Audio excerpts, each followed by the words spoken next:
Okay, friends and visitors, staff and public, we're going to open the meeting. Call to order. We see that all of the board is here. We're now going to stand and pledge allegiance to the flag. It's behind you in the back. I pledge allegiance to the flag of the United States of America and to the republic for which it stands, one nation, under God, indivisible, with liberty and justice for all. First item of business is to approve the agenda. Do we have a motion to approve the agenda? So moved. Thank you, Sean. Do we have a Second. second? All those in favor? Aye. The agenda is approved. Thank you. We have special recognition. And is someone going, someone going to speak to that? Chuck, please. Thank you, Chuck. Good evening, everyone. My name is Chuck Wade. I am the principal at Annalee High School, and I'm super excited to be able to help celebrate Bridget. After, can we say how many years? After 20, is that right? 20 years of service to our district. She's heading into a well-earned retirement, and while we're happy for her, we're going to miss her immensely. In the time I've worked with her, Bridget has been invariably a cheerful problem solver, always bringing wisdom, patience, and a sense of calm to even the busiest days. No, really. She's handled high stakes deadlines and last minute requests with grace, never losing sight of what really matters, our students and our school community.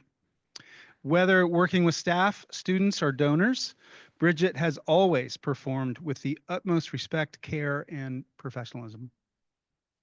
Her work with student scholarships and awards has been a particularly shining example of this. She's made sure that these opportunities aren't just numbers on the page, but real chances for students to realize their best next steps.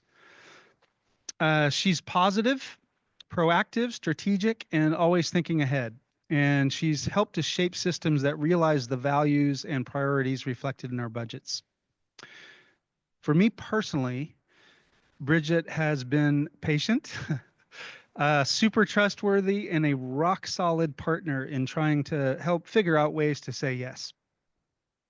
I can't imagine not having her steady presence, and I know I'm not alone in that. Bridget, thank you for everything. You've made an enormous and lasting impact here. While we'll miss you, we hope this next chapter is filled with all the joy and relaxation you deserve. Why don't you present these to Bridget? I think you got to come up here. Because there's got to be photos for the Sebastopol Times. Aww. Jenny's trying to get a picture. Turn around, you guys.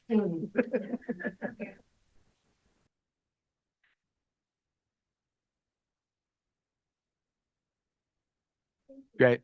Thank you, Bridget, so much. Thank you. Okay, now we're on input from the public regarding items not on the agenda. And the first, Casey Jones. Is this still on? Okay, excellent. So just here to talk about events real quick. The drama department is putting on Mamma Mia. That is March 28th, 29th, and 30th, as well as April 4th, 5th, and 6th. They're rehearsing right now. The set's up. We're starting to rehearse in costume. It is and as Alina will tell you, it is fantastic. That same Friday, March 28th, the art department, specifically ceramics, is putting on the Empty Bowls project, which was started at Annalee and El Molino in 2002. The ceramics class creates and donates bowls for a fundraiser. Culinary makes soup for those bowls, and that is a fundraiser for the Redwood Empire Food Bake. It not only involves ceramics and culinary, but there'll be performances from choir and jazz as well. That all takes place at the cafeteria here on campus, and that again is March 28th. It's a great dinner and movie date, hint, hint. So you can go to the Empty Bowls event and then on over to the musical. So thank you so much. Thank you, Casey. Mia. Good evening. I'm extremely disappointed, yet not surprised, that another board meeting agenda has been posted without a formal update on the progress of the opening of the academy. I've been in several email communications with the superintendent and board. I addressed the board in January. I sent in a public comment for the February board meeting, and I even met with the superintendent, the board president, and vice president. At this meeting, President Buckner agreed a timeline will be beneficial to guide the district leaders and offering to assist the superintendent in creating that timeline. After several emails with the superintendent and board, President Buckner finally emailed me a startup schedule. According to this startup schedule, the board should be approving a marketing plan for the academy this evening. Why is this not on the agenda for board approval? In addition, the marketing campaign is scheduled to start on March 15th. The board is not scheduled to meet again until April 9th. This will delay the approval of a marketing plan and campaign. Without a monthly update from the superintendent, the community is not aware of the progress being made. When do you plan to report to the community on the following items? Update on the number of students who have submitted an application. How many students are coming from outside the district? How many students already live in the district boundaries? If these students are already living in the district is not generating any new dollars. Do any of these students that have applied have an IEP? If so, how will they be served? The budget presented in January did not take into account an FTE for special education. Where is the district in the process of applying for a CDS code? Has the technology and furniture been purchased? What about the curriculum? The district is advertising on the website A through G approved G elective courses. Have these courses been College Board approved? I respectfully request the board direct the superintendent to provide a monthly written update, including a comprehensive startup schedule on the progress of opening the academy to ensure transparency. Thank you, Mia. We're moving to the consent calendar. Do we have a motion to approve the consent calendar? Did I miss something? No. I move that we approve the consent calendar. Second, Second. Linda, thank you. Any questions? Louis, I do need to pull one item off the consent calendar, Okay. which is the monthly personnel report, Okay. simply because there was one change on there. We'll move it to education services? No. No, you can just have him explain it after we vote on this. Okay. All right. All right. So all those in favor, absent Dan's issue, say aye. Aye. Aye. Wait. Yeah. I have to redo my Okay. motion. Thank you. So I will review my motion to now read that we approve consent calendar items number 2 and 3. Mm-hmm. All You those, need a second. I Linda, second. second. Mhm. All in favor? All right. Thank you. Dan. So the monthly personnel report that was posted with the agenda on Friday, since that time, there's been one change that will be noted. You have the document in front of you, and there are some extra copies there. And then we will, after this meeting, post the revised monthly personnel report on Assembly on the board agenda. The one change was a resignation with the consortium. Thank you. I Okay. move that we now approve item number 1 on the consent calendar. Second. Second. All in favor? Aye. Thank you, Jeannie, keeping us on track. Association reports. My name is Julie McClelland. I'm a librarian here, union president for CSEA. I'm here speaking tonight on behalf of our classified union members. We were very surprised to learn of the sudden notices of non-renewal for 2 classified, confidential classified employees that had a combined 30+ years of loyal employment and stellar evaluations during their service with their district. These employees carry many years of institutional memory that is key to the well-being and basic functions of our district. Further, calling this process a reimagining of their jobs feels disingenuous. The abruptness of their termination feels like an unconscionable betrayal in the face of their years of faithful service and displays a troubling lack of empathy. In addition to the disrespect and disregard we are showing these employees, I'm concerned about the lack of budget transparency surrounding these cuts, as they have not shown up in our LCAP multi-year projections or the first interim budget. There seems to be no clear communication of priorities or rationale for this. This concerns me as if we're demonstrating as if we're supposed to be demonstrating collaboration and communication, as the portrait of a graduate states. It's not showing. Additionally, these cuts to confidential classified employees feels frightening and out of place to all the other classified employees in our district. If the superintendent can cut his own executive assistant to the superintendent without any regard or notice for the experience and years in our district, should we all be afraid for our jobs? We recognize that these confidential classified positions are not in our union as they're unprotected. We want to lend our voices to fight for our fellow support staff employees and to ask who will do their work when they're gone. Will it fall to our members?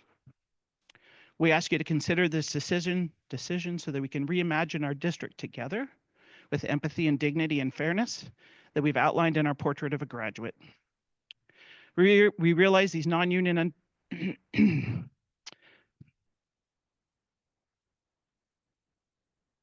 Please rethink this district that seems to be made without collaborative input. Thank you. Thank you, Julie. I'm Lily Smetshammer, the president of the Teachers Association. I want to appreciate Bridget De Leon for being the person that we go to over and over again all year, saying, how do I take a field trip? Where is my budget? And she knows all of the secrets. The association is also deeply troubled by the elimination of the 2 positions at district office. The reason given on the board agenda is for a lack of funds or a lack of work. We have a healthy budget. We're fortunate to be in a healthy budget scenario. That can't be the reason. The lack of work doesn't make any sense to me. The 2 people in these positions are constantly pushing their day-to-day to be able to get everything done that they need to get done. Sorry. It's also layoff season for our classified or our credentialed staff. There are 2 concerns that we always have that I want to make sure that you keep in mind. One is when a staff member is laid off, they're often told there's a possibility that we can bring you back partially or fully. You'll have to hold on that. You'll have to wait until April, May, sometimes in the middle of the summer before you know if your position's back. We lose great people when we do that. It's your mortgage is on the line and you can't wait to find out whether or not you have a position back here in this district. The other issue that we constantly encounter year after year is that we make drastic cuts to our sections while maintaining our enrollment. Those students have to go somewhere. It's the law, it's the California Ed Code that we have to have the sections to serve the students that we have. So what happens is often we push off bringing those sections back into our schedule, and we come into August, we still haven't put those sections back in our schedule despite the protests from department chairs, counselors, and often site administrators to district office. So we are asking that that not be part of our pattern for this fall and that we reinstate sections generously as soon as we feel confident that we have the students that we need to serve. When we wait, we have to add sections back in at the last moment. Student schedules are upended. We might not have the teachers to cover those sections, and we are placed in a position of having to put people in more than a full-time position, which creates crabby staff and students that don't get the best service that they deserve. Thank you so much. Thank you, Lily. You've brought my report, right? Huh? Yes, no? Yep. Yes. Yes. So I'll keep my report based on our update regarding the academy. I think that we're further along in our process than we had hoped to be with regard to enrollments. There are currently 23 students enrolled from 14 various districts. Many of those students would not have attended Annalee High School and would have sought different, smaller, non-traditional learning models. I think we're really excited about our new founding teacher, one of 2 teaching positions that are posted currently. That's Cole Smith, who will be coming over after a long career in the Cotati-Rohnert Park Unified District. Cole was a founding teacher at Technology High School. Cole holds 4 credentials, and Cole's been actively working in partnership with Dale and our design team to not only support the outfitting of the makerspace, but also help in preparation for launching in the fall. We had our first preview night, which was attended by over 70 folks out at El Molino. It was a great event. Followed by a presentation from Mr. Alexander, which included a lot of the district support staff and non-district support staff that will be a part of that community school effort. We're able to speak on behalf of some of the wraparound services and different opportunities that students will be able to engage with. And we followed the group down to the makerspace, and there were some engagement activities. Students were able to tinker a little bit with some of the equipment, and then roasted marshmallows on a really cool dragon that Cole built, who he's named Divok. So it was a great event, and we're going to host, I believe, a Saturday event to follow that, and then several more. So there'll be another 3 preview nights. With 23 enrollments, we're more than on target to hit our goal of 30. Ahead of the April 11th first window for applications. We've been actively working on scheduling those enrollment meetings. The CDS code application was submitted to the CDE in February, and after a long laundry list of follow-up items that they needed us to verify, which included collaboration with myself, with Dan, Andrew, and Jenny as well as Greg, to provide some of the evidence that they need, we should have our CDS code within the week. And that was the follow-up that they provided me at the end of last week. So I'm eagerly awaiting that CDS code.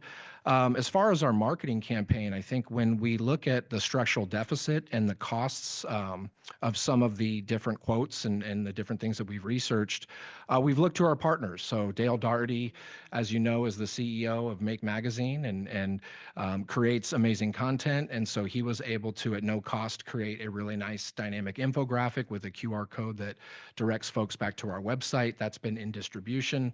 That will be a part of the build out of the main page. Right now we have a landing page, and we've been working together to build out the content of the main page. On the April 9th agenda for Ed Services, I'll give you a more formal update regarding our progress, but I think we're all pleased with where we're at, and those timelines are obviously tentative. And then going back to the marketing campaign, I think that we have opportunities, and because we've already got the 23 students enrolled towards the target of 30, to save some district costs and kind of outsource that as we look to what would be a more feasible and affordable plan to continue marketing the district and specifically that program.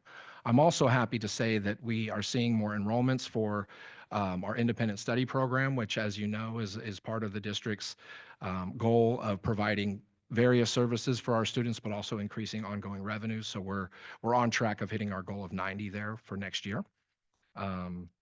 Yeah, that's what I've got for tonight. I know that I provided you with an update on everything else that's happening last week, so just did want to address the academy and where we're at. I think it's really fair that we agendize an update for all the meetings between now and, August or September. Yeah, cool. Okay, thank you. Education Services, first reading of proposed new board policy and administrative regulation 6181, alternative school programs of choice. Yeah, so this will piggyback on my report. This is not an action item, so there is no motion as it's a first reading. As the CDS code that was applied for, and as we've determined, this school will be considered an alternative school of choice. So it is appropriate that we take a first read of the standard CSBA policy. I did speak to legal on this to make sure that we are, proposing the right policy to adopt. So I'll bring it back to you for a second read and a more robust update on where we're at with the academy in April. Any questions or comments on that policy? Okay, great. Consideration of approval of resolution 21 in the matter to decrease the number of confidential classified employees due to lack of work and/or lack of funds. I'm sorry, my mistake. Consideration approval of resolution 20, March 2024-25 regarding reduction or discontinuance of certain particular kinds of service for the 25-26 school year certificated. Do we have a motion? So moved. Second. Second. Linda, thank you. Dan? Okay. So as we continue to look at ways to right-size our schools and district and to address the current and projected structural deficit in our budget, we've sought to reduce certificated staffing by 6.0 FTE has been shared previously in meetings. At our last board meeting on the 5th of March, you approved 5.6 FTE in preliminary reductions to certificated staffing or particular kinds of service, PKS. Since that meeting, we have continued to look at student course signups, enrollment projections, and we are now coming back with an updated resolution. This resolution gets us to that threshold that we were trying to reach, and it does supersede the resolution that you passed last board meeting. So I'll explain a little bit about that. I'm going to read through what the 7.0 FTE in reductions that we've landed on, and I'll explain how we ended up on that number, and then I'll explain the differences between this new resolution that is overriding the resolution passed previously. So the 7.0 FTE are academic support and instructional services 1.0, CTE arts, music and entertainment, instrumental music, instructional services 0.20 FTE, DEI teacher on special assignment instructional services 0.20 FTE, English instructional services 0.40 FTE, fine arts teacher on special assignment instructional services 0.20 FTE, mathematics instructional services 1.80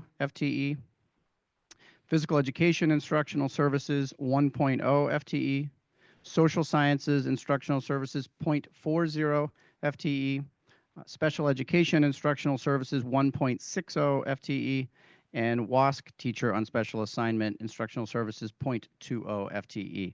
So to highlight the changes, just so it makes it a little clearer for everyone, there's an additional 0.80 FTE reduction in mathematics instructional services from the last resolution.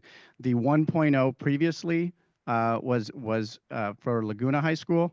This 0.80 FTE is impacting Annalee High School. And we did look at current sort of numbers, class sizes, that type of thing to determine that cut.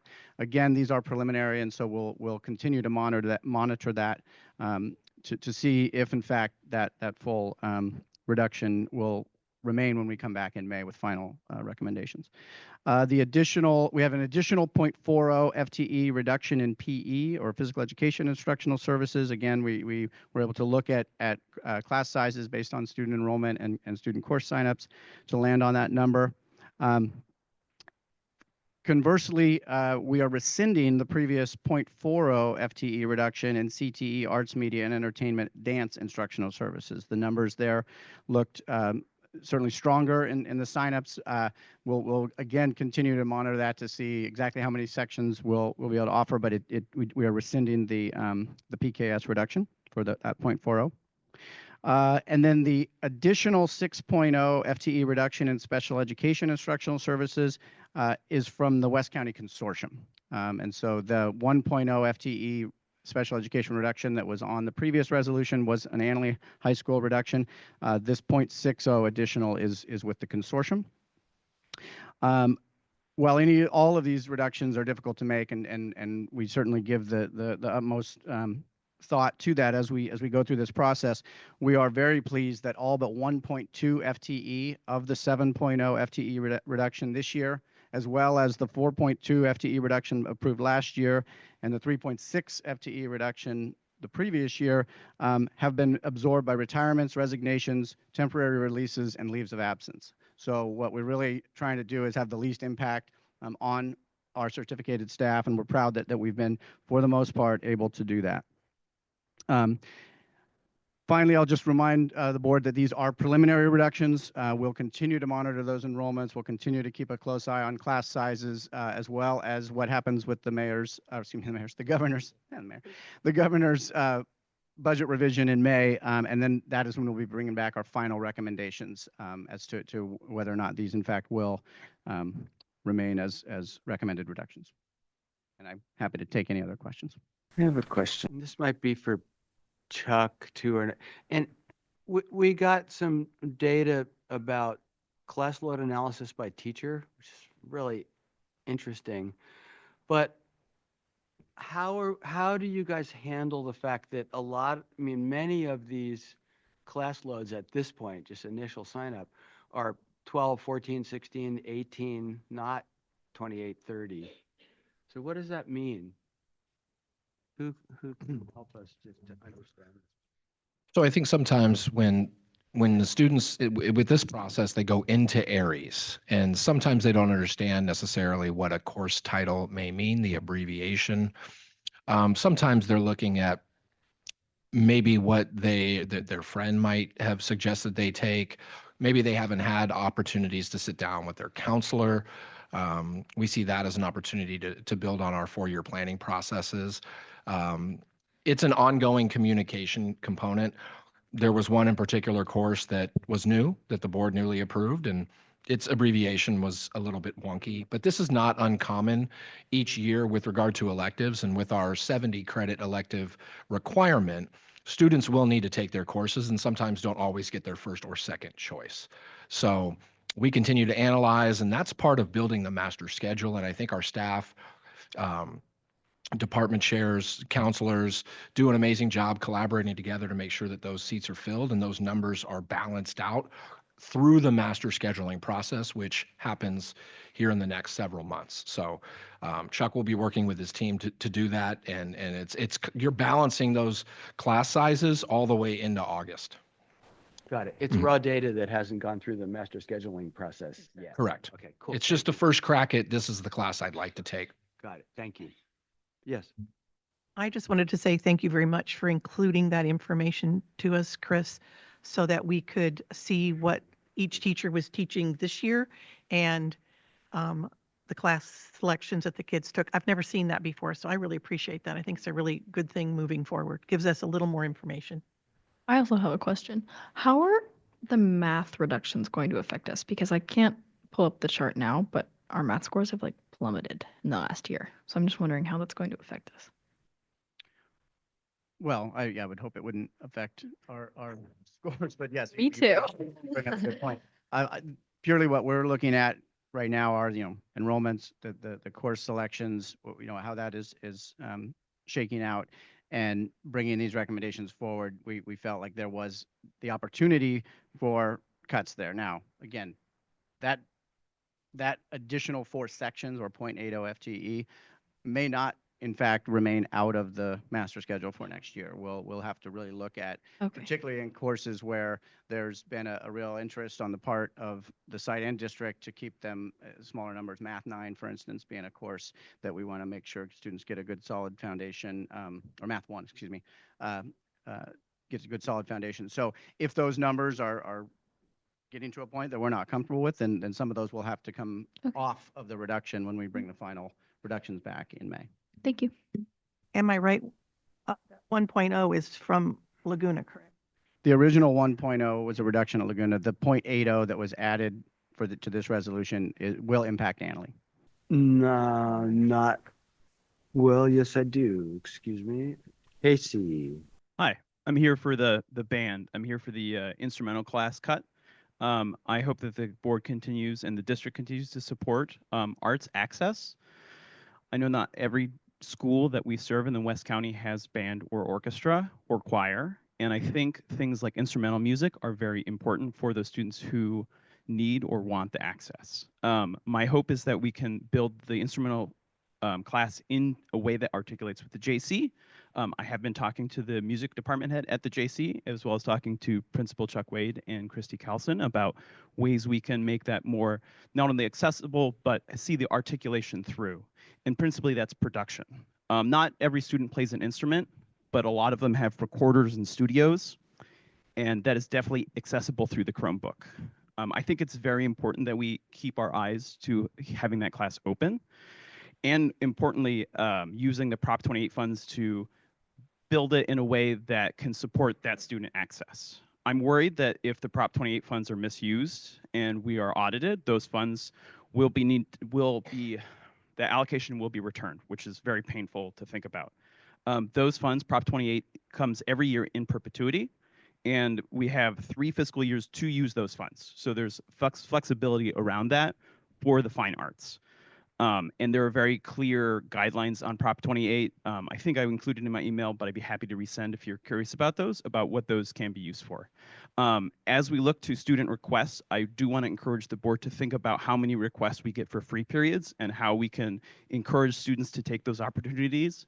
One of my senior students the other day was telling all of the sophomores and juniors of like, oh, when you get to be a senior, you get to take art, you get to take ceramics, you can take a CTE class, you have all these opportunities. And it was very heartwarming and very exciting to hear and see that, because instead of saying things, like, oh, you get to leave, it was really nice to really see a student that was trusting in public education and really excited about the opportunities that our school serves and will continue to serve, because I'm already getting emails from parents about which middle schools teachers that I know and how I can get students into those middle schools with all of the other chaos going on. So I'm really, I think it's really important that we build and continue that access. And I know as someone who plays an instrument, it can be very intimidating, but it's very amazing the things that you can produce and create on a school Chromebook. And I hope that as we shuffle around the enrollments and the master schedule, that maybe those students that wanted something else get that opportunity to create music where we might never have known if they hadn't had a chance to take that class. Thank you very much for your time. Thank you, Casey. Okay. Questions, comments? You guys I'll- good with this? I'll say something. Ready to vote? I'll say something. Thanks. Yes, please. I feel that I didn't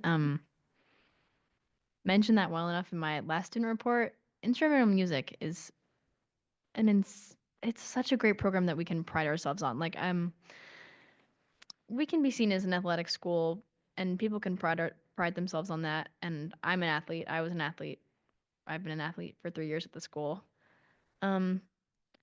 We're okay, but we can really pride ourselves on music. And I don't say that to offend anyone. I'm just saying, like, our arts program is like awesome, guys. Like that's where we should put our attention. That's where we should put all the funds, everything we can, like, because of teachers like Jones and Miss J and the other ones. Those are just the ones I know. Yeah, applause for that. Let's go.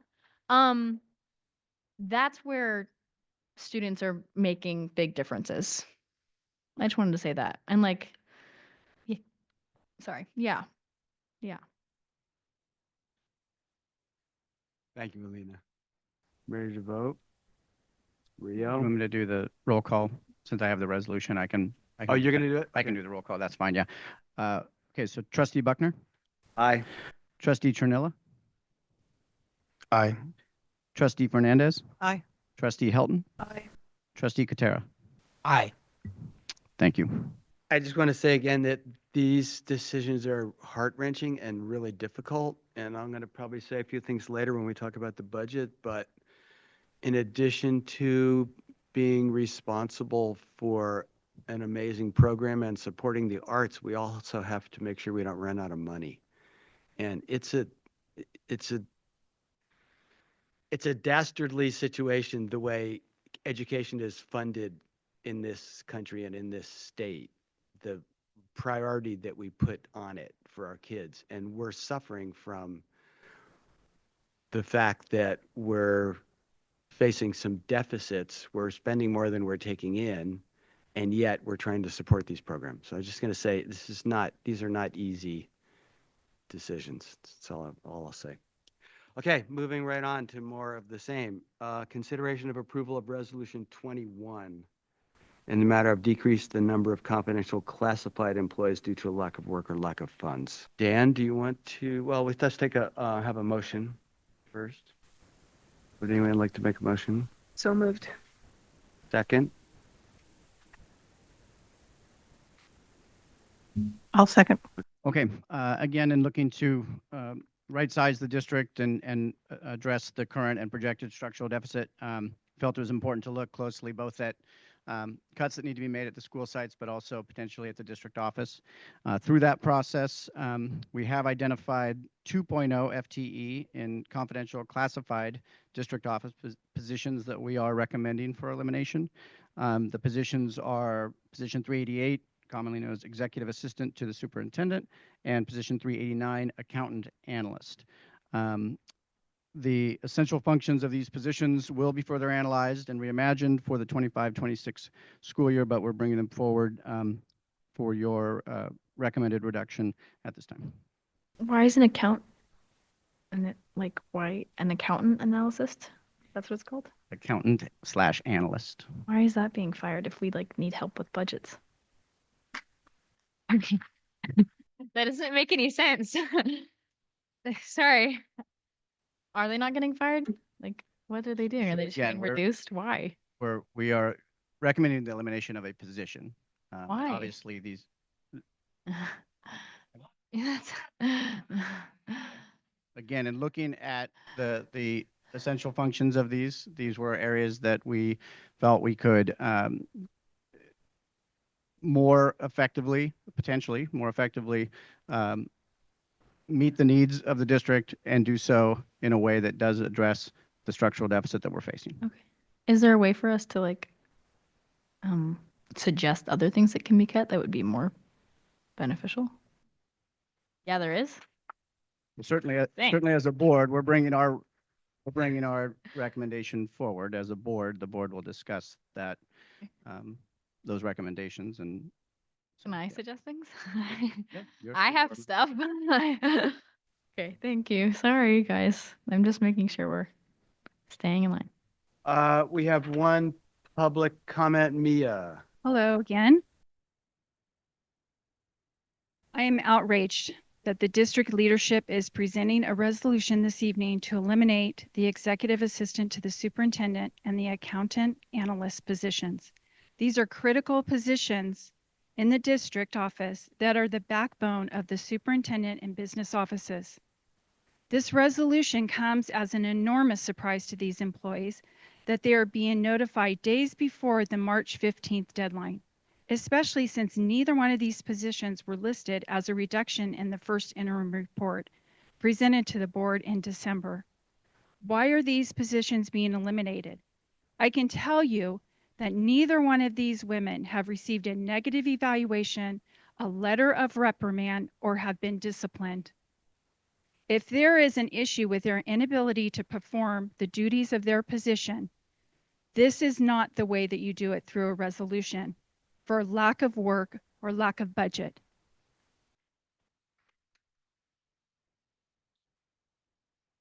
If this is performance related, which I do not believe that it is, district leaders should be following the proper process to work with the employees on their performance. Both of their job descriptions have been rewritten in the last few years. The accountant analyst was rewritten in 2022. The executive assistant just this last 2024. Both of these women have fulfilled the essential duties and beyond their job descriptions.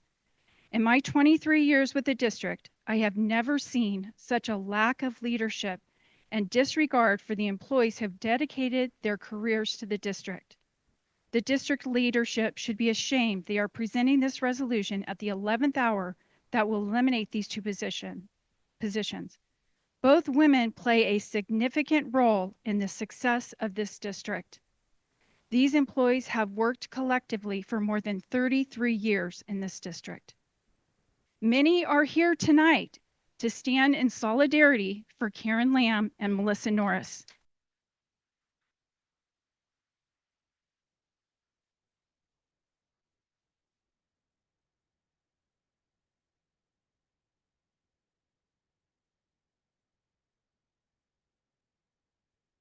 Some would even speak up against this resolution, but they fear retaliation.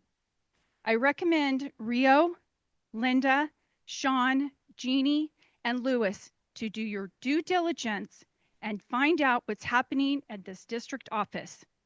I strongly urge you to vote no on this resolution this evening.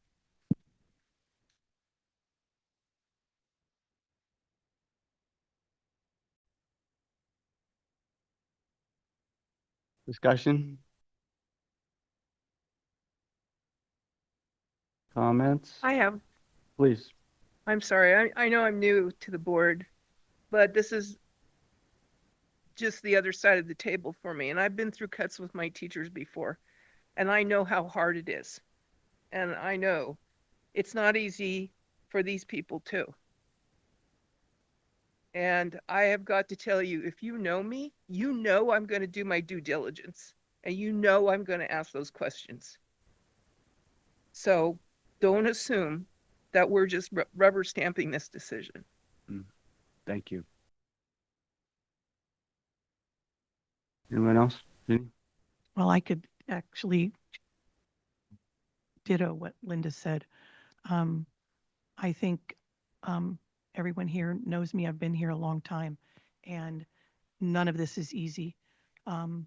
This is not the fun part of being on a school board when we have to make, is there a fun part? When we have to make eliminations to positions.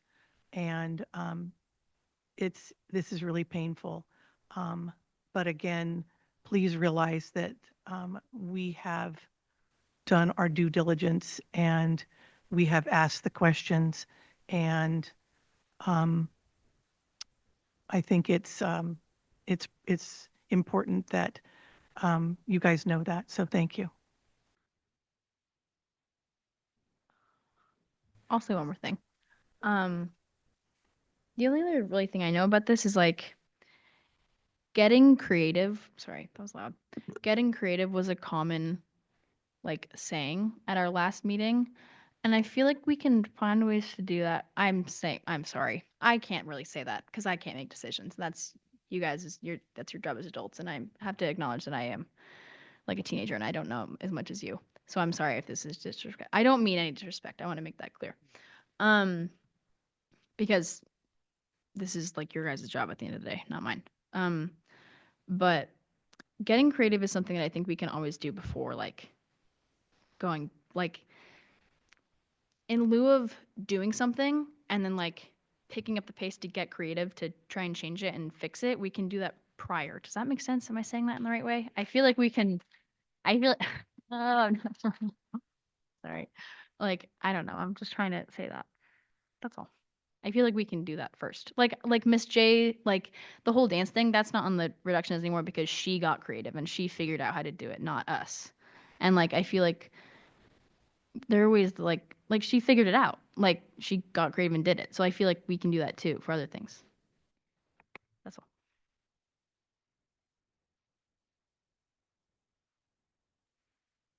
Yeah, we're dealing with a deficit situation which weighs heavily on our heads. And the district office would rightfully receive criticism if cuts were only made with staff. And so everything has to be looked at in terms of trying to keep costs down, and it sucks.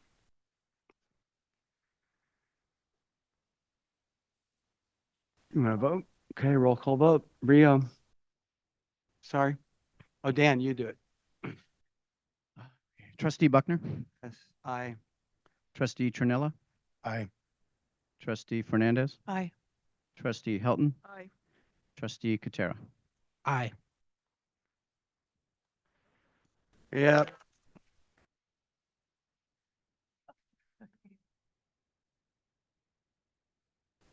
Well.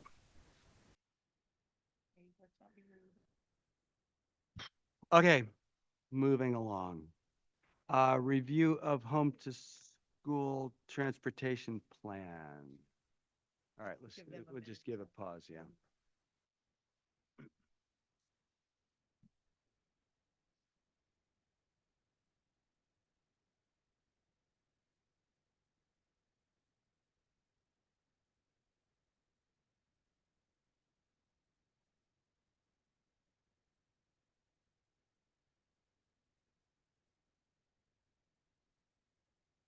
Fun.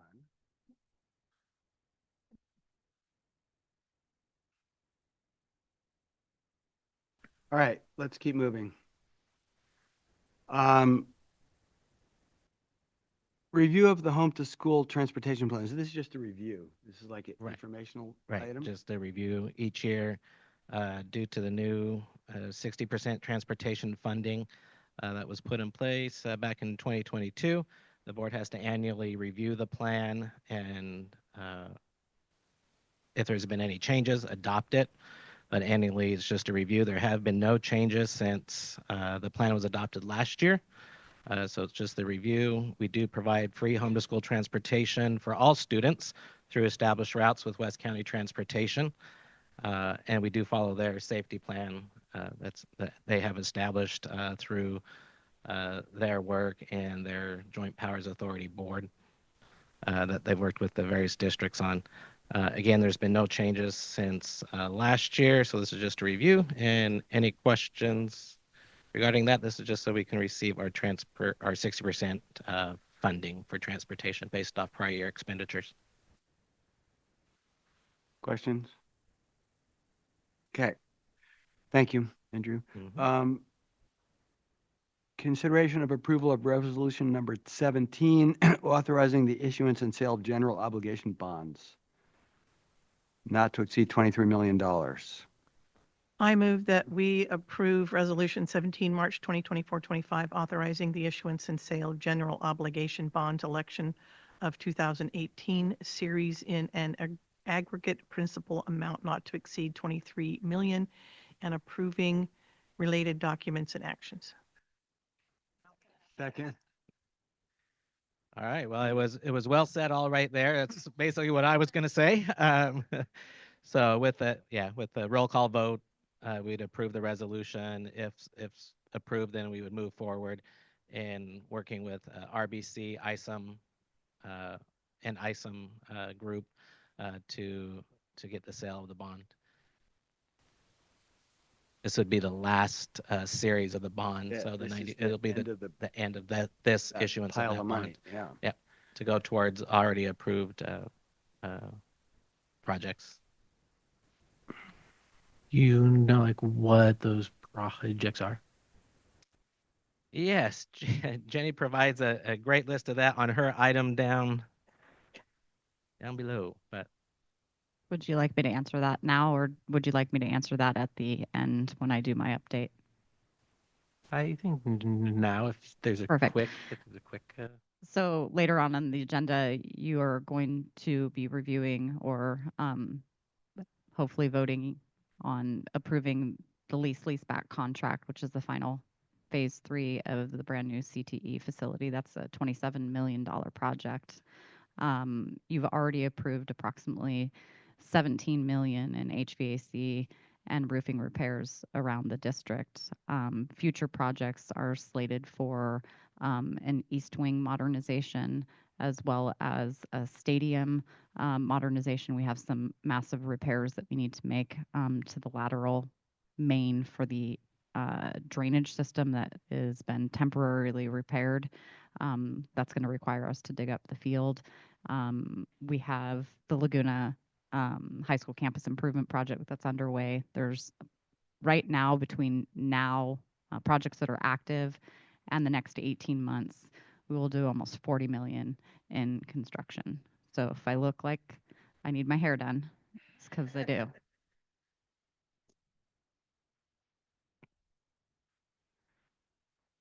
Jenny, can I state the obvious? Because I have tremendous respect for how you manage all this, which is amazing. I mean, clearly the 23 million is the end of the pot of gold for now. We're going to try to get more. And always we have some cost overruns, change orders, unanticipated, the thing we found recently where so just obviously make sure that we don't commit ourselves to anything that with change orders and such is going to take us beyond what we have, that it never hits the general fund. Absolutely. That's the sole purpose of having somebody who oversees your bond program. I work closely with Andrew. I think I was over there having a panic attack. I'm like, "Are you sure? Like, we have all the money?" And he assured me, yes, that we do. We when we're budgeting projects, when I'm budgeting projects, I'm budgeting them with a lot of padding. And you'll see that when we talk about the first item in facilities tonight, and I will go through the contingencies and the allowances and the new things like tariffs. So we try to account for everything. We never really want to go over contingency. But I hear you loud and clear. And that's why when we get down to the tail end, which is where we're at, we are very conservative in our estimating and making sure that we always have a backup plan for when projects come in over bid. And you've heard me talk about the words value engineering or scaling back. And that is exactly what we do. So thank you for that reminder and the community for being here to hear it. Very much. Is this roll call vote? Yeah. Okay, Andrew, you get to call the names out then. All right, Trustee Buckner, Aye. Trustee Trinella, Aye. Trustee Fernandez, Aye. Trustee Helton, Aye. Trustee Kutera. Aye. Okay, consideration of approval of the 2024-25 second interim budget report. Would someone like to make a motion? I move that we, okay, Elena. Yeah, why not? I'll second. Okay, I move that we approve the the second interim budget. Someone like to second? Someone, thank you. Okay, Andrew, tell us about it. All right, thank you. And so as we look on to the next sheet there. Yeah. All right. Oh, sorry. Oh, you're right there. That's good as, sorry you can't see all that, but again, just kind of the reminder of the second interim. We do our interim reports. They reflect a moment in time for the second interim from budget adoption to January 31st of this year. And then the board, each reporting period has to look and make a certification and approval of whether a district may not, or will not be able to meet the current obligations in the current year and 2 subsequent years. And recommending, after we've done all this work, that we will have a positive certification, meaning that we will be able to meet our current year obligation and 2 subsequent years. And then the next slide. And again, these are within the second interim. There are the changes of budget between budget adoption, January 31st, and all the revenue and expenditures that are happening after January 31st are just projections through the end of the school year. And once the board takes action tonight to approve this, and we submit the report to the Sonoma County Office of Education for their review before they send it off to the state for their work. The general adjustments during second interim, we looked at all the revenue that is currently been received or projected to be received based off of grant awards to date. We've looked at the staffing cost and budgeted those to what is actual changes that have happened, where staff has either gone out, someone new has come in, made those adjustments, and just really looking at all of the expenditure accounts as to are what is budgeted really going to happen, and have made those adjustments to the best of our ability or knowledge right now as to what is really going on. So we look at the next slide, and again, our budget is really based off of the enrollment, and of that enrollment, what is the average daily attendance, and we're looking at the revenue that's coming in. Our LCFF calculator, the local control funding formula, is what kind of drives all of those revenues. Once we'll look at it on the next slide. But for our enrollment, it is the total district enrollment from our TK, because we have the consortium, through 12th grade. And along with the county programs, non-public school placements that we have. So this is all the enrollment. As we look at 24-25, those are the actual enrollments that have been reported to the state for the year based off of the October census date. And that's the date that's kind of frozen in time and will always be our enrollment numbers for the year moving forward. The current ADA, you see that 1446, almost 1447, but because it is lower than prior year, current year, or the 3-year rolling average, we're being funded off of that 3-year rolling average, which is 1463. And then our unduplicated count is at 42.5%. Those are where we receive the additional supplemental funds. As we look to 25, 26, 26, 27, those numbers for enrollment are based off of the demographer study that was updated in January and presented, and the additional enrollment from the board-approved school for the Academy of Innovative Arts. So those numbers have been placed in there. Rio? Yeah, so I mean, I do just want to point out that the projections didn't take into account the fact that there's a new school that is opening up. So that was not part of it. So it's assuming we don't drop in the enrollment for the projections, plus get full enrollment on the school. It isn't included. The 30 for next year is included. Yeah, I mean that the projections from King Clark, right? Oh, yes. The include demographer study did the- not. Right. yes, That's like true. traditional school. Right. So And that would come into the next year's study as we look at what is happening for enrollment trends next year. Yeah. Does that ADA number, does that still get modified by attendance rate, or does that include that 91%? This is based off of the 91.9. The current This is already modified by our, these are projections for the current ADA enrollment.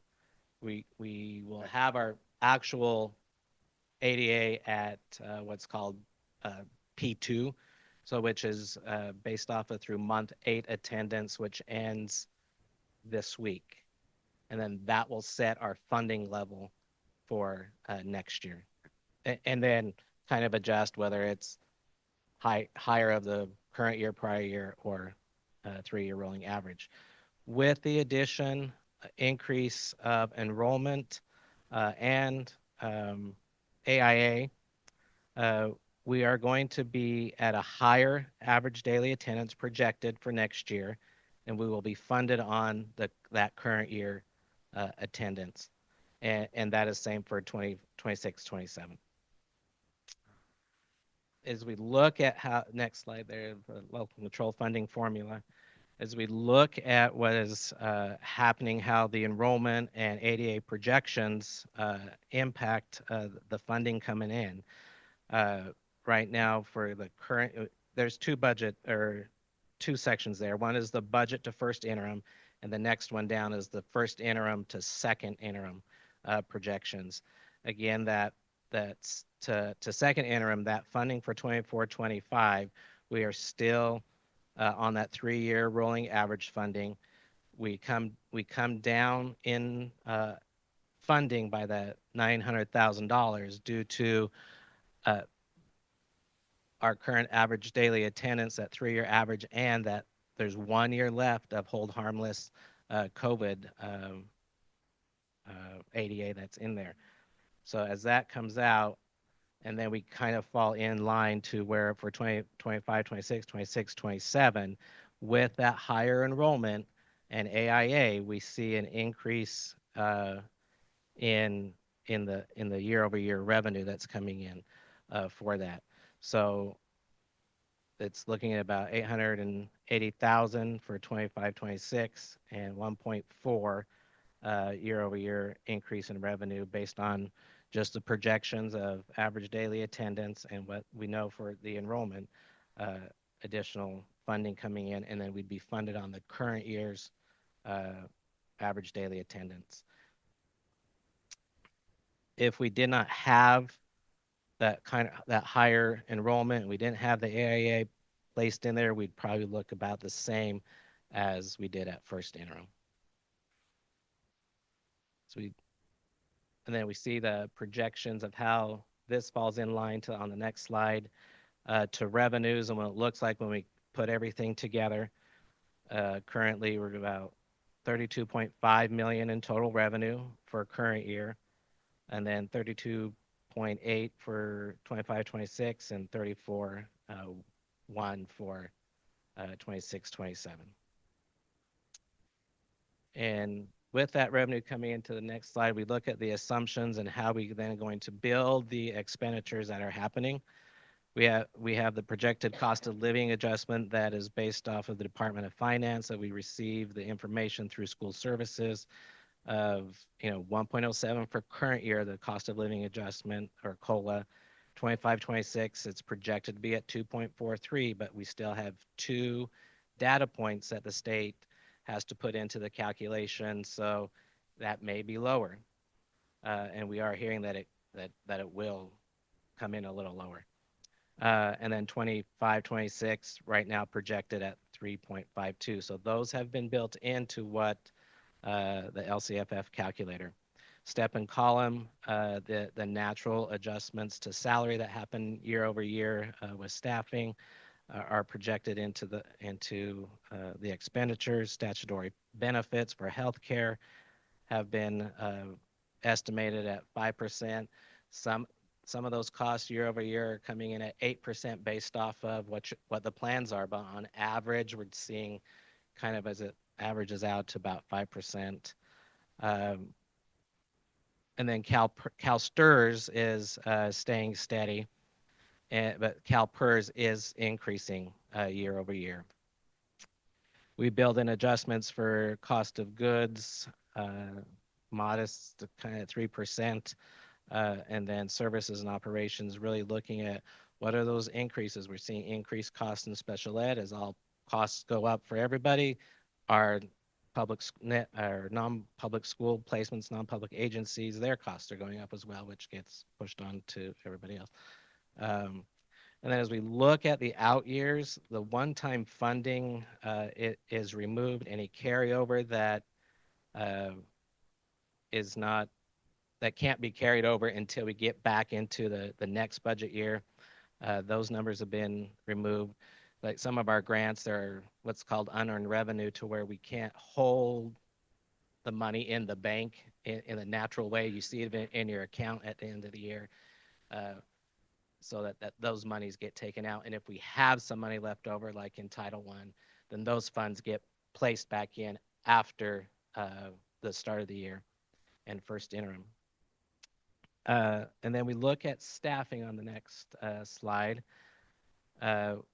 The projections and the adjustments that we're seeing in 25-26, those were put in. Those were actual reductions or adjustments, preliminary adjustments that were approved last week. So we put those in because that's what we knew was actually going to happen at the time.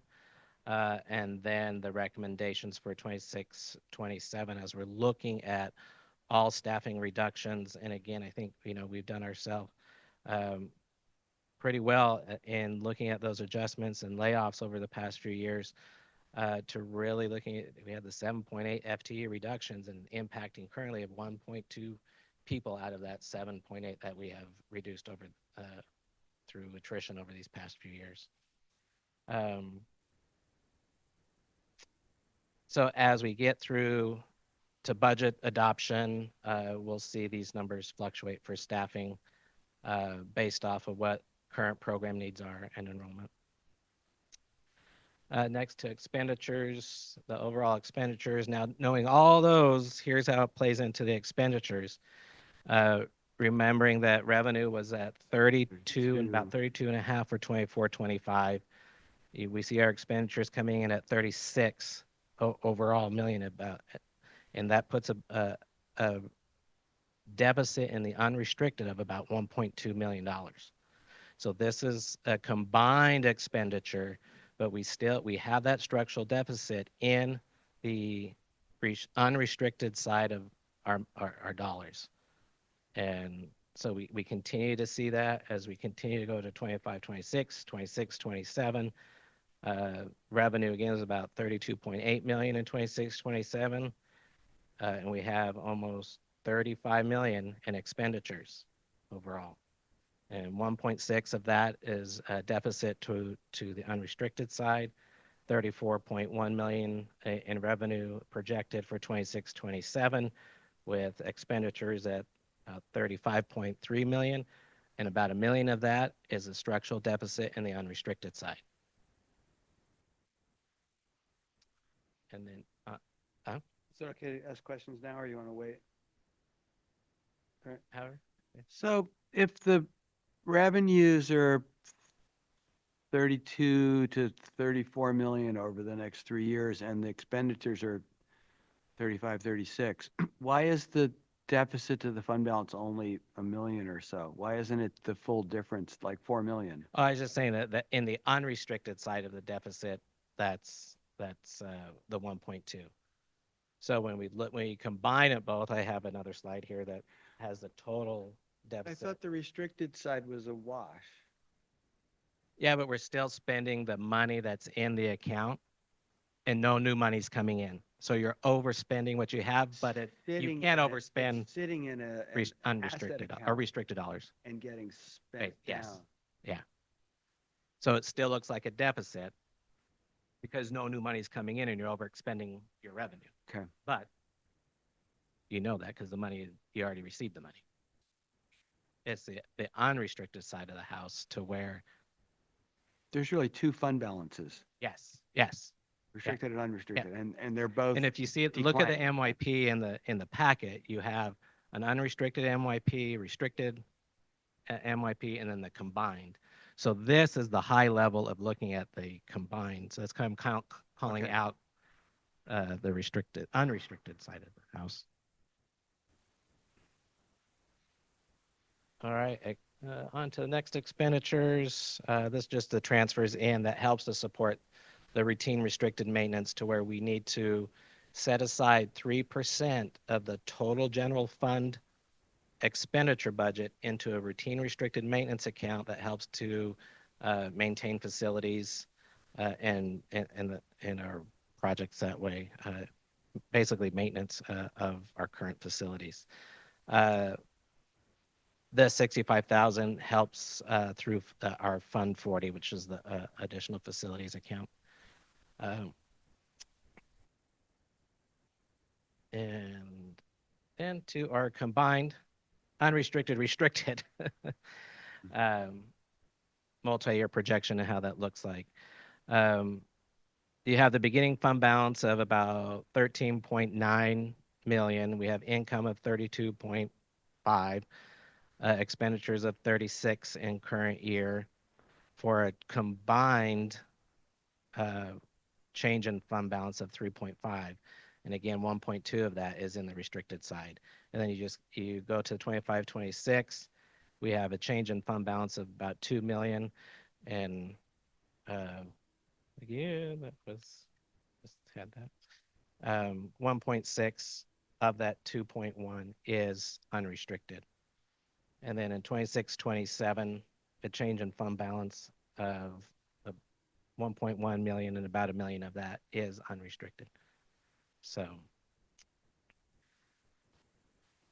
with all this changes in fund balance, I mean, we do see a combined ending fund balance of 10 million, 10.3 million in 24, 25, 25, 26, 8.2 million in 26, 27, down to about 7.1 million. So we see that those numbers going down, and it's in combination of both sides of our bank accounts. We are meeting the minimum reserve level of 3%. My spiel about the 3% in meeting the state reserve levels for economic uncertainty, as they call it. You know, remember that our average monthly payroll for just salaries, salary alone, is $1.5 million. Add about another additional 750,000 in statutory benefits that has to go onto there, and 2.25 million that we're spending in payroll each month. And so if we only had 3% reserve, which is 3% of that year's expenditures, that's only $1 million.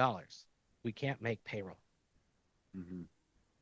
So as we have the components of the ending fund balance of that 10 million, you see the 3% economic uncertainty, the restricted reserve amount, those are the dollars that are set are given to us by grants or other programs that have restrictions on them, of the 2 million for current year, and then the other designated reserves, which are a combination of the $500,000 that we say, hey, special ed might be coming in, and we're going to need a placement. If we need to have that. If not, we'll have to make a contribution anyway. Special ed costs, we make a contribution of about $4.5 million into special ed. We only receive funding for special ed of about $1 million. So then really that unappropriated amount reserve, which is available in the combined, or actually unappropriated reserve, just flat, is about 6.4. Remembering to meet a month of payroll is 2.25. So you only end up about for 3 months, 3 to 2 months of payroll as we work our way through the multi-year projection there. Can I ask a question uh-huh. about that?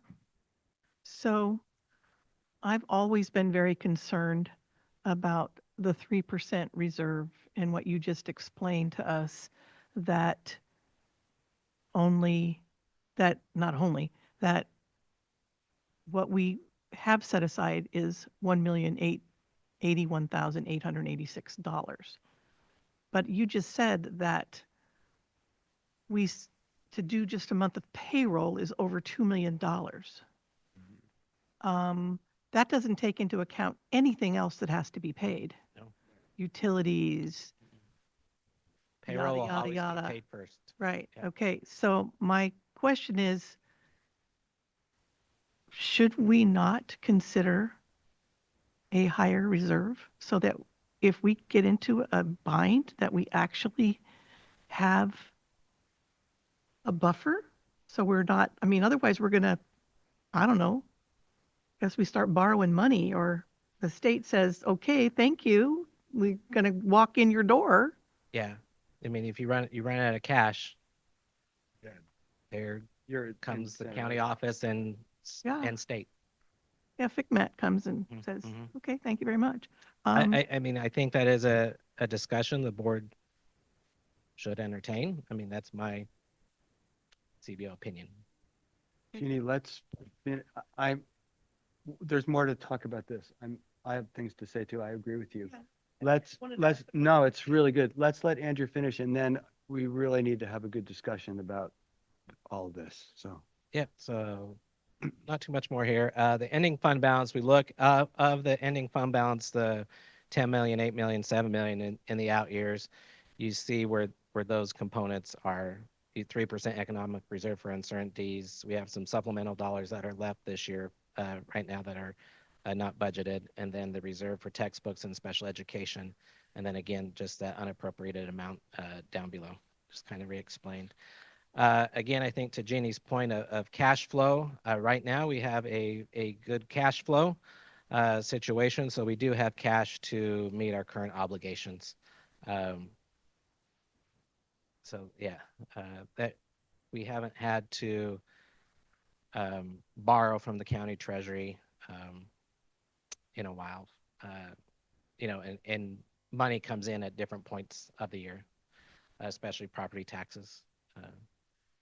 And then just as we look at the upcoming budget cycle for the next slide, continue looking at those monthly budget revisions, and more so in depth as we're coming towards the end of the year, looking at, what is really happening. Is there money budgeted that could truly, come out and help reduce that projected deficit spending in the unrestricted side? Utilities, are we in line with that? We do an analysis each often to look in a tracking sheet, Excel sheet that's saying this is how much utilities cost this much. And we have that over the past couple of years to really that we can look at to see what's happening. We're still waiting to see how the new HVAC system really impacts the utility electric here at Hanley. Second interim we're doing today, and then as we start into spring moving forward through budget adoption, really working with the sites and staffing, HRs to making sure that our budget is on target for next year. And the LCAP process, we'll be working through that. And then the governor will come out with his May revise, which will really set the assumptions for what our budget will be built off of for adoption in June for for the budget and LCAP. Next slide is just kind of the thoughts that I always kind of have there. They kind of continue to be the same. Our labor partner negotiations, that's very important to us in ensuring that we have great labor partner negotiations and that we can really set the tone for it and be that destination district that we really truly want to are and want to continue to be. Addressing any further economic uncertainties that and our reserves that we have. We don't know what's going to happen at the federal level, how is it going to impact the state, wildfires and how those are really going to really impact the state and the state's budget. Looking at structural deficit, really looking at increased costs really to PERS, utilities, cost of goods, and just kind of really what comes out at the end at that May revise. So with that, I continue to recommend a positive certification for second interim. Thank you. Linda, you want to say something? Always a ray of sunshine. Yeah. I agree with you guys about the reserves. I know my previous experience, we actually reduced our reserves in the district I was working with, and we were held at 17% reserves, which was substantially down from where we were. But that's a lot of money to put away. But again, what's going to happen at the federal level could seriously upend us and put us on our head. So we really have to pay attention to that. That's what I said. So I have a couple of things that I wrote down. I know that you mentioned that it's possible that the COLA will be lowered through CSBA. I've heard that too, which is troubling. They aren't really saying why, but I think it's just gonna, I'm looking at it that it's possible because of the tax revenue issue that I think we might very well be dealing with because of the fires in LA. The tax revenues are going to be drastically lower because they're going to give delayed payments. And so when we talk about having cash on hand, they may do like they like to do quite often is let's skip a month. And then thank goodness we have what we have, because if we don't get that month's payment until later, they say you'll get it eventually, but they like to defer. And that's really troubling for me. And then I, like Linda, I'm very concerned about the feds. And just today we heard that the education department is being gutted. And I think that we could find ourselves in a real world of hurt, and it bothers me tremendously. And so I appreciate the fact that we are, thinking about these things and staying on top of them. And I know you're watching it. I know Chris is watching it. And it just, it kind of scares me because we could find ourselves with not getting Title I funds, not getting any of our supplemental stuff. And the talk is that they want, the federal government wants the states to take responsibility.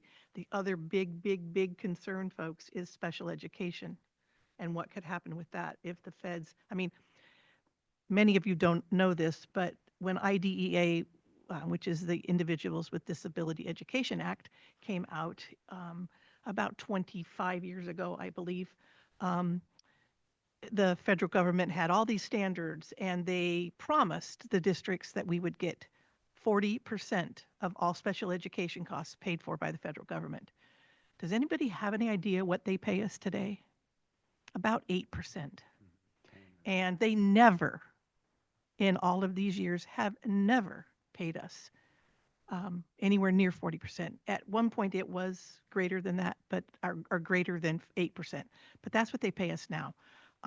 Hence us having to spend what we spend out of our general fund for special education, which is, in my opinion, unconscionable. I know many years ago I worked with CSBA and tried to fight the feds on that. It didn't work.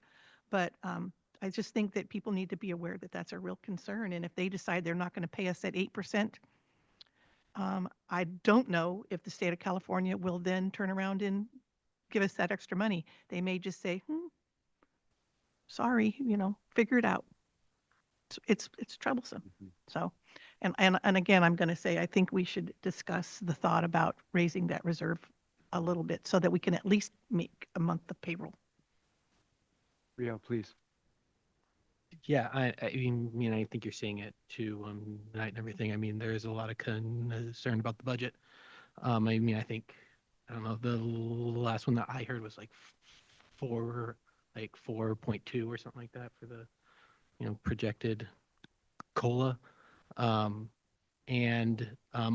with the fires and things like that, we also have a volatile stock market as well, which then plays into the taxes that just like come in. So by ensuring that our budget is in good shape, that means that if just like we continue on the trend that we're going, that we have time to make smart decisions and to not have to, that just like we can plan to the point that you brought up about the decisions and ensure that they're the right ones. I found that the news coming out of Santa Rosa felt frightening as a board member. And I don't really know the details there, but I would imagine that somewhere in there, their board kind of kicked the can down the road, which is the easy thing to do. It's like, oh, structural deficit. Well, we're not out of money yet. And I would really like to see us end the structural deficits within the next 2 years. And I know it's a projection number and it's a little bit squishy, but we don't want to be the board that let us slide into a situation where Santa Rosa just laid off 300 people. We don't want to be, size-wise comparable to that. We have an amazing thing going here. We have a really good school. We have amazing teachers. It's good. It's really getting better. We need to protect that and not be lazy by not wanting to make the hard choices now to save relatively small increments of our budget so that we're safe. And things are really going to get more volatile. I think we all know that. I mean, what's going on in the world and the economy, it's insane. And so that means our risk is higher, and we need to mitigate for risk by being a little more conservative. And so I would really like to see us as a board kind of come to some kind of an agreement that we really want to work on this and try to make some hard but really good decisions to keep us protected. And I think, Jeannie, you're raising the question about the size of the reserve. I think we have to really look at that. And I don't know whether we can ask Andrew and the cabinet to come back with a proposal about what you guys think would be a good number, or Yeah, we can look around to see what other districts have said and what percentage of that is based off of what their policies are. yeah, can we put something on a discussion item on the April agenda? And can you just come back and say, I looked into it and here's some thoughts, here's what other people are doing. And we can talk about it then. We have to, this is not super urgent. It's important, but not super urgent, but it's getting urgent. Yeah, I think we'll bring you back more information. We'll agendize it under business. We'll look at, some different district policies. It would entail a revised policy. So we'll make sure that we look at providing the board with all the information should they want to direct us to bringing that forward for board decision. Yeah. Less than 1 month of payroll, less than, is kind of scary. Yeah. So, all right. The motion that's on the floor is for us to approve the second interim. Does that have to be roll call? No. Rio? Oh, sorry. My mistake. All those in favor? Aye. Great. Thank you. Andrew, thank you for that Jenny. Facilities and maintenance and technology. We need to get a motion first before she can. So proceed. this is consideration of approval of amendment number 2 to the leaseback contract with GCCI for the Annalee High School CTE classroom building and site development. Do we have a motion? So moved. Second. Second. Jenny. Well, this item is as presented, and I'm happy to answer questions, but I wanted to clarify a few things. This is the leaseback contract you awarded many moons ago. We've already completed phase 1, which was the renovations down in the Annalee parking lot that include the greenhouse and increasing our parking lot by 25 spots, as well as cleaning up the maintenance area, which looks really nice if I don't say so myself. We're in the process of phase 2, which you recently just awarded, and that is the abatement and preparation for the demolition of the building, which is slated to happen next week. And if you haven't had a chance to meander by that, there's like no windows. There's been people out there with hazmat suits, and I just want to make sure people understand when we are abating a building, we are dealing with the hazmat removal, and we are following all precautions, and it's highly regulated.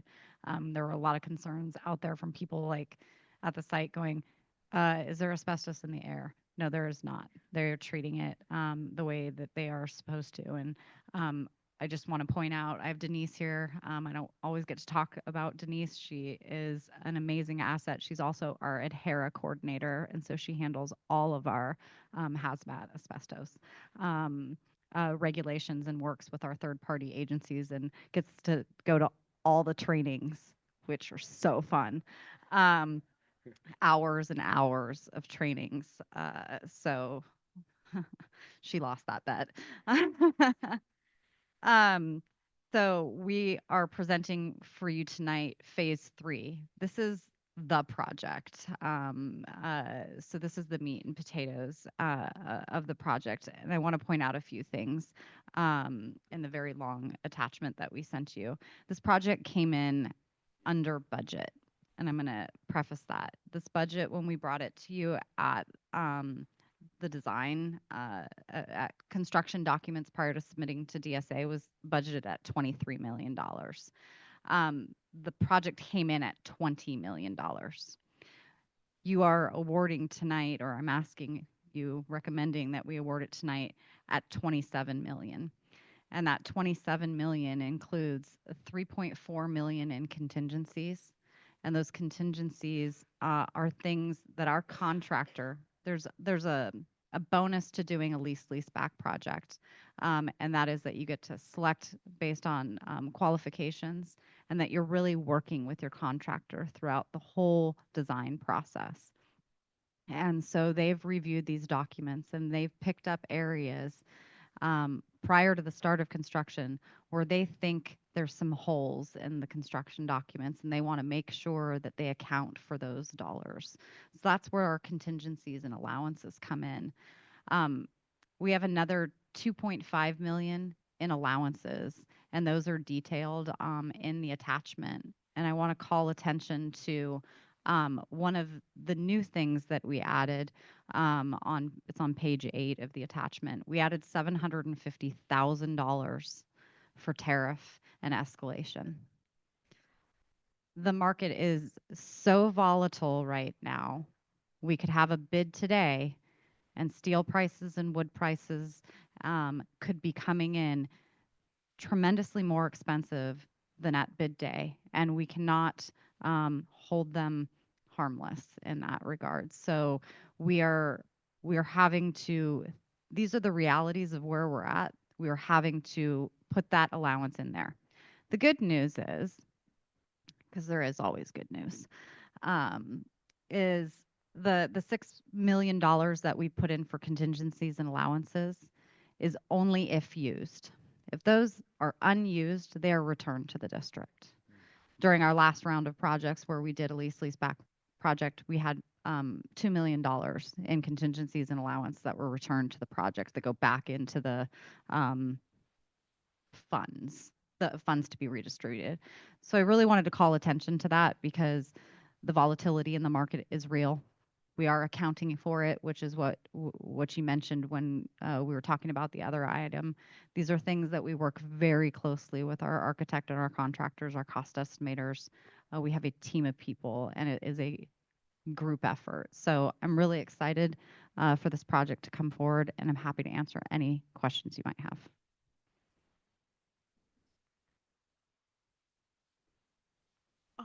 I don't have a question. I just have a couple of comments. Number one, thank you, Denise, for what you do with the hazmat. I used to have to do that when I worked for Kaiser, and it is outrageous. The thing that I always experienced is people wandering into a cordoned off area that weren't supposed to be there. We had somebody do that when we had inspectors there. You could imagine how that, we're standing there and somebody walks out that's not, suited up. It was crazy. So bless you for that, because it's a lot of hard work. The other is, you just said it, Jenny, and it's what we talked about with the budget. It's the prices that with the tariffs that we could be experiencing because of the situation with the federal government. Again, that's very scary. And I guess I do have a question. My question would be, is there any chance that we get these folks to pre-purchase some of this stuff before those tariffs hit? It's yes and no. Yes, in the sense we're in phase 2. You're awarding phase 3. Phase 3 is the meat and potatoes of the project. Until we have DSA stamp out, which we don't have, we expect any minute, we cannot proceed forward with portions of the project. The demolition is outside that, and that is not under their purview, as was phase 1. We've gotten a lot of the lead time stuff, again, through the leaseback process and our contractor working so closely with our subcontractors. They've got contingencies built into this. So as soon as we get the kind of like close to DSA stamp, we will get to that point. Right now, tonight is the night where you guys award the project, and then we go back and issue the notice of award, and we start what we call the submittal process. So that can take us about a month to start the process where they're sending us in to verify that they can purchase everything. Once we get through that, then they can start their process. So that's how we verify all the things that they're buying. They're not just going out and saying, hey, I want this, and like, wait, the specs call for that. Questions, comments? Yeah, Linda. Jenny, I just really have sat here and listened to you go through this from the very beginning a couple years ago when we started this, and that we were here at the last one. You've done such a good job, and I really want to commend you and your whole staff, because I know how hard Denise works. I've known her for years, but man, we're gonna get there. We're almost there. We can see it almost. So really good job. Thank you. Thank you. That building's coming down on Monday, by the way. And it's not coming down Vegas style. I asked already if I could push the button. Bang. So thank you. Ready to vote? All those in favor? It's not a roll call. Okay, you get to call the names. It's not a roll call. Okay, then all those in favor?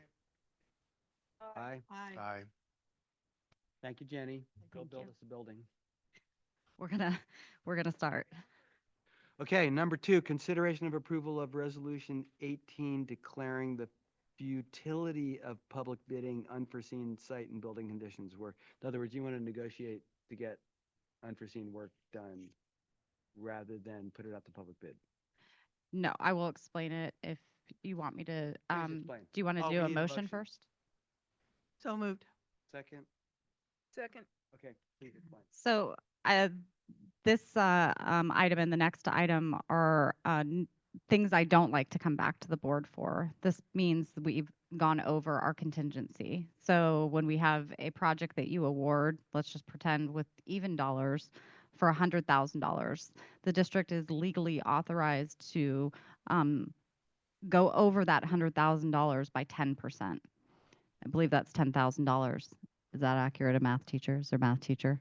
Okay. Sorry, that's not my strong suit. So once we go over that contingency, then I have to come back here and go, we've hit that. And so we always have to have a legal finding. We have a legal finding that we are okay to go over the contingency because the process of stopping the project, going out through the process of publicly bidding would harm the district in not completing the project on time, and it would further delay the opening of those said facilities. On this particular project, which is the Annalee temporary housing, we knew going in to the bidding process that we didn't have what they call the CCD. That's the changes that we make post DSA stamp approved for all the electrical that we had to put into the maker building because we hadn't received all the feedback about what equipment was going in there. There was almost $50,000 worth of electrical that went into that building. So that was a really big portion for us. So a lot of the other unforeseen conditions happened in the field. They're detailed in this. It's an additional $51,842. The project is complete already. It is being occupied. And some of these expenses will happen in phase 2, which happens over the summer when we modernize one of the staff bathrooms that's already in the main office and when we bring in our first gender neutral restroom, multi-stall restrooms to the Student Services Center. Questions, comments? All those in favor? Aye. Thank you, Jenny. Number 3 is consideration of approval of Resolution 19. Similarly, futility of public bidding, unforeseen site conditions, this time at Laguna. But Louis, sorry to interrupt. That last one was a resolution, so I think that. It was not, these two resolutions are not roll Sorry. call. Thank you. Thank you. Interrupt. No, thank you. No, And thank you. I should have mentioned that. These ones, for some reason, don't have to be. I don't know. I need all the help I can get, so this is great. Yeah, no, all good. We need a motion.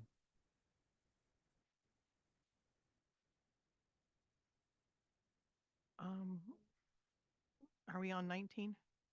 I move that we consider approval of resolution 19. Second, please. Second, I'll second. Okay. So similar to this item, the item preceding this is for the Laguna High School campus. A lot of times when you're dealing with underground work or excavating work, you run into unforeseen conditions. And I'll tell you about another one in just a second.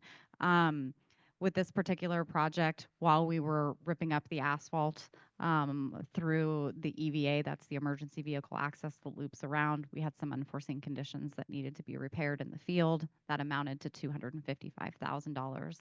So that's just stuff you can't see. Those are the things where we really try to anticipate, but when you start digging, you never know what you're going to find.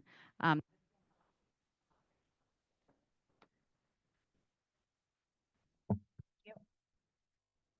it started to go out. Whoa, loud. So we have this one presented for you. This will not be the last time we bring this one. We will bring this back again in April. Yesterday, while we were doing patch paving in the lower parking lot near the tennis courts, we found an abandoned well, likely from the 1920s, and it's 20 feet in the ground. I have pictures. It's absolutely insane how it was not a sinkhole. We had tens of thousands of pounds of equipment with our paving equipment out there sitting on top of it. We were shocked that it did not become a sinkhole. It is being filled with concrete tomorrow. This likely predates the school district owning and goes back into the 20s on the way that it was. I mean, it was a brick circular well that went down 20 feet and I don't know. I literally don't. But those are the things when we talk about unforeseen, like there's no way we would have ever known that. I mean, we were out there yesterday, or they called and said, I said, what? So, so we're on our way. I was like, they got to be wrong. But yeah, those are the things that that happen in projects that, you know, we hope we can write a book about later and make money. So this is being presented before you as an unforeseen condition. It's also been vetted through our legal and the process in which we do. We send them all of our change orders. They review them. We tell them what's owner directed, what's unforeseen, because there are owner directed change orders that happen in the field as well. So Comments? All those in favor of filling an old well with concrete, say aye. not tonight. That's next April, but fixing the other stuff. We don't know. That's what we call on force account. We already got a ruling from our legal because normally we want to hold off on making these repairs and let you guys make that determination. Due to the safety of this, I mean, it felt emergent, so we authorized them to fill said hole with said concrete. Okay, Lots. number 4, consideration of approval of award of a construction contract with Carr Construction for the Laguna High School Building F HVAC roofing, roofing project. Do we have a motion? So moved. I'll second. This is as presented. We have one final project that's kind of in our queue of things that we're doing this summer. And I wasn't lying when I said earlier we are doing approximately $40 million in construction. And that's probably the most I've ever run in my career. And I'm over probably 10 million at this point. So it's pretty exciting place to be. Happy to answer questions. You guys are familiar with Carr. He performed the portable project. He has performed the Laguna High School project, and he is. This is the important point to point out. He is approximately, actually did the math. He's $150,000 underestimate, which is not always the case. Doesn't mean we won't pick it up and change orders, but.